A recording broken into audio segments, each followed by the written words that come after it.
अविनाश सुबह समय पर उठा नहीं तो संस्कृति को चिंता हुई। उसने अविनाश को उठाते हुए उसके माथे पर हाथ रखा। माथा तप रहा था। संस्कृति घबरा उठी।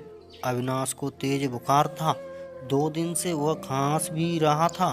संस्कृति ने कल इसी वजह से उसे ऑफिस जाने से मना कर दिया था, मगर आज तेज बुखार भी था। उसने जल्दी से अविनाश को दवा खिलाकर माथे पर ठंडे पानी की पट्टी रखी। संस्कृति और अविनाश की शादी को अभी ज़्यादा वक्त नहीं गुजरा था। 2 साल ही हुए थे। पिछले साल तक सास ससुर साथ में रहते थे, मगर कोरोना में संस्कृति की जेठानी की मौत हो गई तो सास ससुर बड़े बेटे के पास रहने चले गए। उसके बाद कोरोना का प्रकोप बढ़ता ही गया। पिछले कुछ समय से टीवी चैनल पर दिल्ली के अस्पतालों में कोरोना से जूझने वालों की हालत देखकर वह वैसे ही परेशान थी। कहीं वेंटिलेटर नहीं तो कहीं ऑक्सीजन नहीं। मरीजों को अस्पतालों में बेड तक नहीं मिल रहा था। ऐसे में अब उनका क्या होगा, यह सोचकर ही वह कांप उठी। जल्दी से उसने माँ को फोन लगाया। माँ, अविनाश को सुबह से बहुत तेज बुखार है। क्या करूं बेटा, यह समय ही बुरा चल रहा है। राजू भी कोरोना पॉजिटिव है, वरना उसे भेज देती। हम खुद उसकी देखभाल में लगे हुए हैं। तू ऐसा कर, जल्दी से डॉक्टर को बुला और दवा शुरू कर। हाँ माँ, वह तो करना ही होगा। मेरी सास की भी तबीयत भी सही नहीं चल रही है, वरना जेठ जी को ही बुला लेती। घबरा नहीं बेटी, धैर्य से काम ले, सब ठीक हो जाएगा। माँ ने समझाने का प्रयास किया। संस्कृति ने पति का कोरोना टेस्ट कराया। तब तक फैमिली डॉक्टर से पूछकर दवा भी देती रही। इस अविनाश की हालत ज़्यादा खराब होने लगी तो वह उसे लेकर अस्पताल भागी। 2 अस्पतालों से निराश लौटने के बाद तीसरे में मुश्किल से बेड का इंतजाम हो सका। सास ससुर और जेठ भी दूसरे शहर में थे, सो मदद के लिए आ नहीं सके। वैसे भी दिल्ली में लॉकडाउन लगा हुआ था।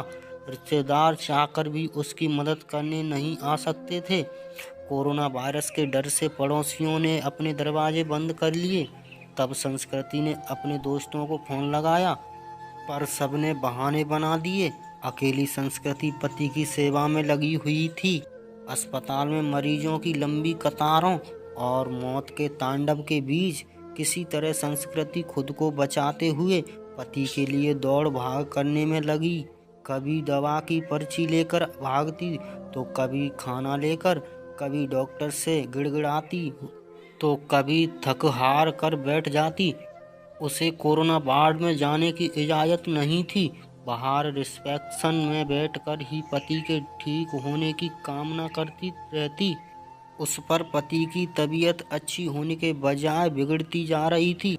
उस दिन भी डॉक्टर ने पर्ची में कई दवाएं जोड़कर लिखी। वह दवाएं लेने गई, मगर जो सबसे ज़रूरी दवा थी वही नहीं मिली। अस्पताल में उसका स्टॉक खत्म हो चुका था।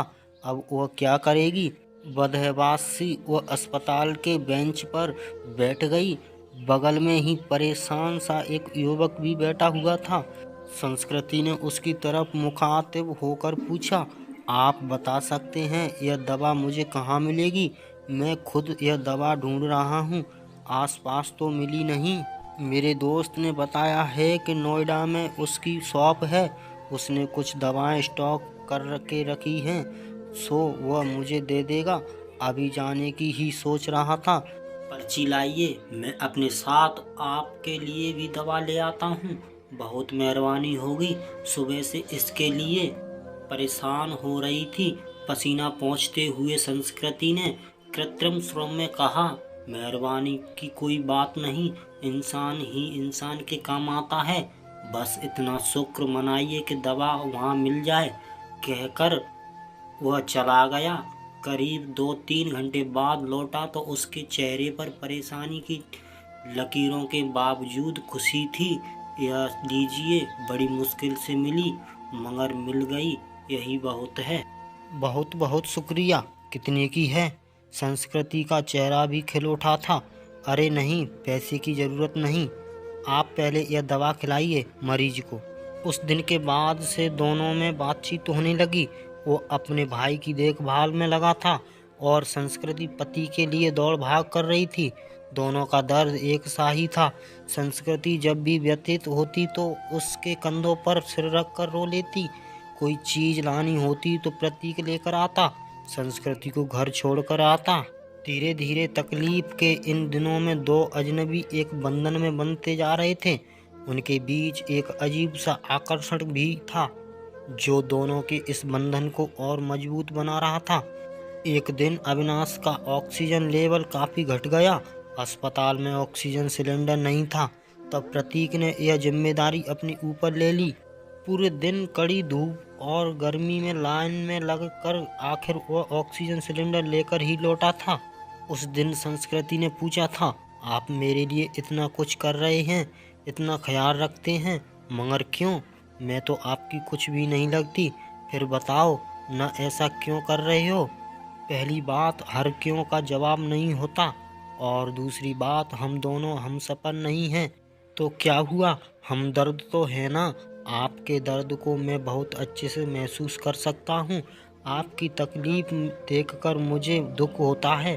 बस किसी भी तरह आपकी मदद करना चाहता हूँ।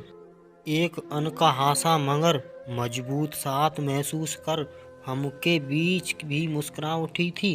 धीरे धीरे अविनाश की तबीयत और भी बिगड़ गई और उसको वेंटिलेटर पर रखना पड़ा। अस्पताल में वेंटिलेटर्स की भी कमी थी। कई वेंटिलेटर्स खराब हो गए। बदहवासी संस्कृति ने प्रतीक को फोन लगाया तो पता चला कि उसके भाई को भी कहीं और शिफ्ट करने की नौबत आ गई है। जिस अस्पताल में लेकर जा रहा हूँ, आपके पति को भी वहीं लेकर चलता हूँ। वहाँ वेंटिलेटर की सुविधा है और डॉक्टर्स भी अच्छे हैं। प्रतीक ने उसे ढांढस बनाया और फिर जल्दी ही शिफ्ट की सारी व्यवस्था करा दी। शाम में सब निपट गया तो प्रतीक का हाथ पकड़कर रूंधे गले से संस्कृति इतना ही कह सकी, आप नहीं होते तो पता नहीं क्या होता। मैं नहीं होता तो कोई और होता। अच्छे लोगों की मदद के लिए कोई न कोई आ ही जाता है।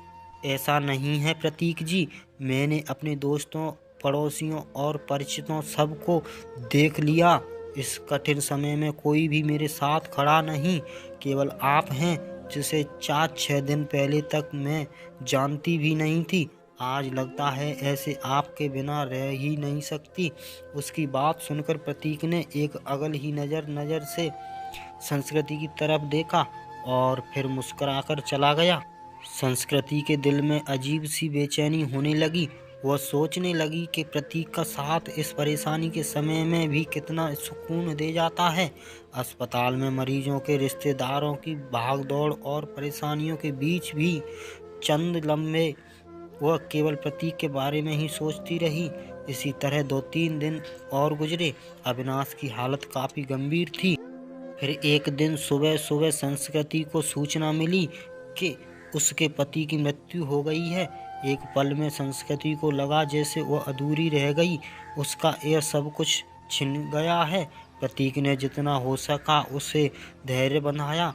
कोरोना की वजह से वह पति के शव को घर भी नहीं ले जा सकी थी। लॉकडाउन लगा हुआ था, घर वालों का आना भी कठिन था। ऐसे में उसे समझ नहीं आ रहा था कि पति को अंतिम विदाई कैसे दें। इस वक्त भी प्रतीक ही उसके काम आया।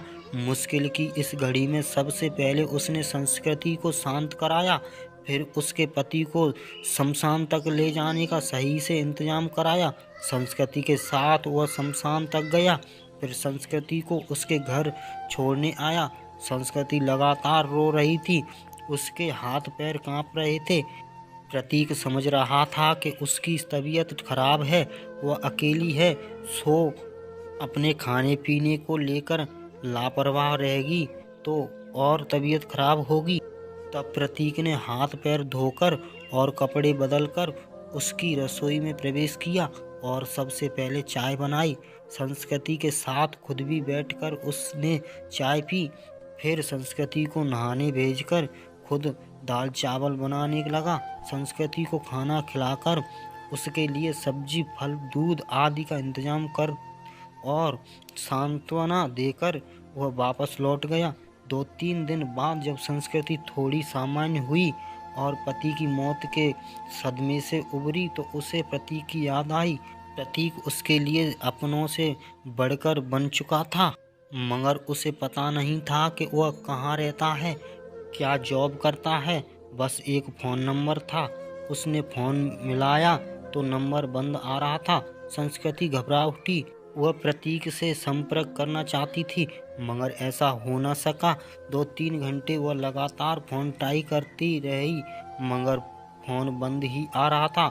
अब उससे रहा नहीं गया। कुछ सोचकर वह उसी अस्पताल में पहुंची जहां उसके पति और प्रतीक का भाई एडमिट थे।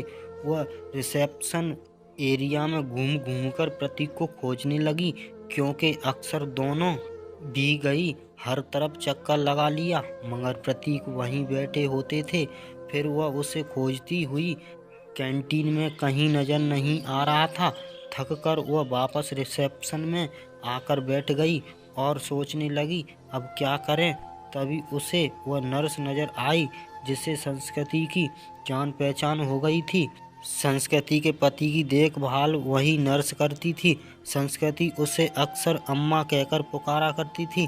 नर्स ने प्रतीक को भी उसके साथ कई बार देखा हुआ था। संस्कृति दौड़कर नर्स के पास गई। दुखी स्वर में नर्स ने कहा, सॉरी बेबी, तुम्हारे पति को हम बचा नहीं पाए। जो लिखा था वह हो गया, पर यह बताओ अम्मा, आपको प्रतीक याद है जो अक्सर मेरे साथ होता था? उसके भाई का इलाज चल रहा था। हाँ बेबी, उसके भाई की भी तो मृत्यु हो गई। वह खुद भी एडमिट है, उसे भी कोरोना है। और जानती हो बेबी, वह तेरे पति वाले बेड पर ही है, बेड नंबर 125। सच अम्मा, आप उसे पहचानती हो ना? हाँ बेबी, पहचानती हूँ। तेरी बहुत हेल्प करता था, पर अब उसकी हेल्प करने वाला कोई नहीं, अकेला है वह। मैं हूँ ना अम्मा। अब उसके लिए किसी भी चीज़ की ज़रूरत पड़े तो मुझे बताना, मैं उसके अटेंडेंट के रूप में अपना नाम लिखा देती हूँ। ठीक है बेबी, मैं बताती हूँ तुझे। इसके बाद संस्कृति पूरे मन से प्रतीक की सेवा में लग गई।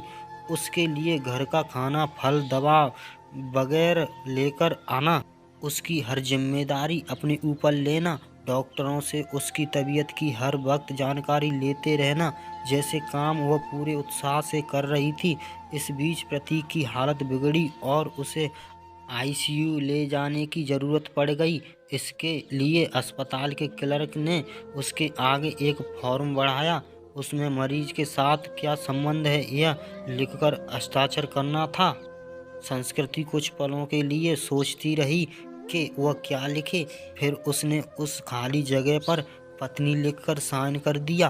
क्लर्क को कागज थमाकर वह खुद में ही मुस्कुरा उठी।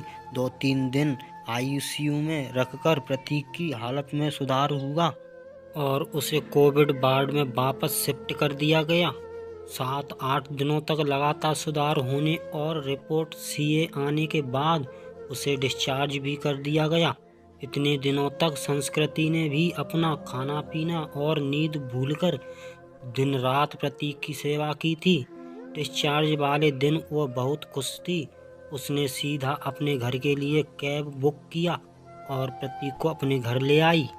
प्रतीक ने टोका तो संस्कृति ने थोड़े शरारती अंदाज में जवाब दिया, मैंने फॉर्म में एक जगह यह लिखकर साइन किया है कि मैं तुम्हारी पत्नी हूँ और इसलिए अब मेरा और तुम्हारा घर अलग अलग नहीं बल्कि एक ही होगा।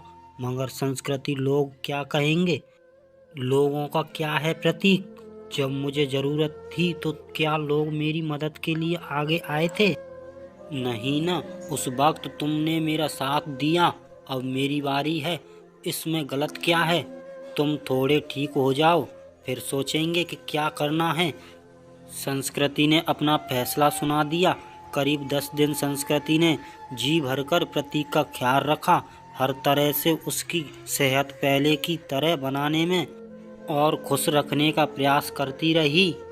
संस्कृति एक संयुक्त परिवार से संबंध रखती थी। ससुराल में धन संपत्ति की कमी नहीं थी। यह घर भी पति के बाद उसके नाम हो चुका था, पति ने उसके लिए काफ़ी संपत्ति और गहने भी छोड़े थे। बस एक हमसफ़र की कमी थी जिसे प्रतीक पूरा कर सकता था। उस दिन शाम में संस्कृति ने प्रतीक के हाथों को थामकर कहा, जो बात मैंने अनजाने ही उस फोरम में लिखा, क्या हम उसे हकीकत का रूप नहीं दे सकते? क्या मैं तुम्हें अपने हमदर्द के साथ साथ एक हमसफ़र के रूप में भी स्वीकार हूँ? मुझे लगता है संस्कृति कि अब यह बात कहना फिजूल है। मतलब यह है कि तुम ऑलरेडी मेरी हमदर्द और हमसफ़र बन चुकी हो। हम हमेशा साथ साथ रहेंगे। तुमसे बढ़कर कोई और मेरा ख्याल नहीं रख सकता, कहकर प्रतीक ने संस्कृति को गले से लगा लिया। तो दोस्तों, ये थी हमारी आज की कहानी। आपका क्या कहना है इस कहानी के बारे में? कमेंट करके हमें ज़रूर बताएं। वीडियो को लाइक करके चैनल को सब्सक्राइब कर लीजिए। साथ में घंटी को दबाकर ऑल पर सेट कर लीजिए ताकि आने वाली वीडियो आपको तुरंत मिले। मैं मिलता हूं आपसे अगली वीडियो में। तब तक के लिए धन्यवाद।